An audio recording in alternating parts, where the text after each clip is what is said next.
స్వర్గస్థులయ్యారు. అలాగే రెడ్డి సత్యనారాయణ గారు వీరు విశాఖపట్నం జిల్లా ఎన్టీ రామారావు గారు పార్టీ పెట్టినప్పటి నుంచి కూడా పార్టీలో పనిచేసిన సంగతి మీ అందరికీ తెలుసు. వీరు 1925 జూన్ 15న జన్మించారు. వీరి స్వస్థలం అనకాపల్లి జిల్లా తీరికాడ మండలం గోగాడు గ్రామం. వీరు 99 సంవత్సరాలు జీవించారు. ఈ మధ్యనే స్వర్గస్థులు అయ్యారు. మరి 31 ఏళ్ళు ఉపాధ్యాయుడిగా కూడా పనిచేశారు. ఉపాధ్యాయుడిగా పనిచేసిన తర్వాత ఎన్టీ రామారావు గారు టికెట్ మీద వచ్చితే అనంతరం 5 సార్లు ఎమ్మెల్యేగా పనిచేశారు.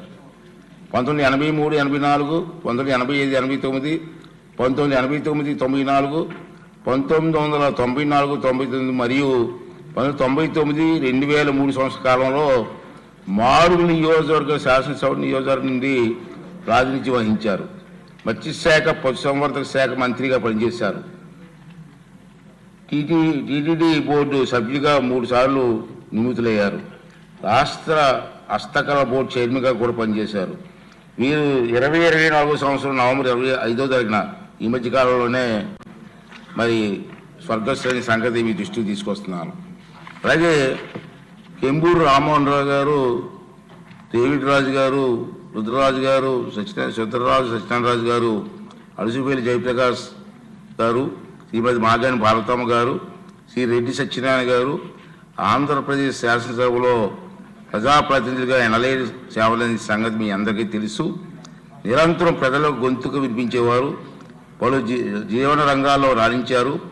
వారి కృషి, వారి సేవల వల్ల రాష్ట్రం, శాసనసభ ఎంతో లాభపడ్డాయి. వారి సేవలను చిరస్మరణీయం. శ్రీ కెంబూరు రామ్మోహన్ రావు గారు, శ్రీ డేవిడ్ రాజు గారు, రుద్రరాజు సత్యనారాయణరాజు గారు, అడుసుపల్లి జయప్రకాష్ గారు, మాగంటి పార్వతమ్మ గారు, శ్రీ రెడ్డి సత్యనారాయణ గారు మృతి పట్ల ఈ సభ ప్రగాఢ సంతాపం వ్యక్తం చేస్తుంది. ఈ సభ తరపున, నా తరపున, రాష్ట్రపతి తరపున వారి కుటుంబ సభ్యులు, బంధువులకి, అనునాయులందరికీ కూడా ప్రగాఢ సానుభూతి తెలియజేస్తున్నాను. వారి పట్ల గౌరవ సూచనగా 2 నిమిషాలు మౌనం పాటిద్దాం.